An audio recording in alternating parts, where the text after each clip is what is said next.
বন্ধুরা, ব্যাঙ্গালোর থেকে এক ভক্ত উনি দক্ষিণা পাঠিয়েছিলেন আজকে 7টার সময়।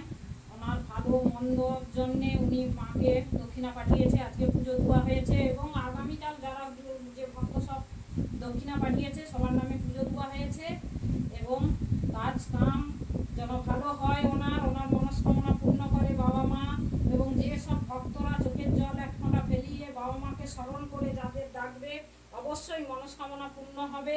এই পুজো দেওয়া হয়েছে। শিবনাথ যে ভক্ত ব্যাঙ্গালোর থেকে উনি পুজো পাঠিয়েছিলেন, সেই পুজো এখন দেওয়া হয়েছে। দেখুন ওনার মনস্কামনা পূরণ হোক, ওনার কাজ কাম যেন আরও এগিয়ে চলে, ওনার যে আশা করে পুজো পাঠিয়েছে যেন আশা পূরণ হয়, উনি যেন ভালো থাকে এবং সব কিছু বাধা বিঘ্ন বিপদ আপদ সব কিছু যেন তার কেটে ভালো ভালো পথে বন্ধুরা এগিয়ে যায়। আপনারাও যদি দক্ষিণা পাঠান, জন্মদিন, বিবাহ বার্ষিক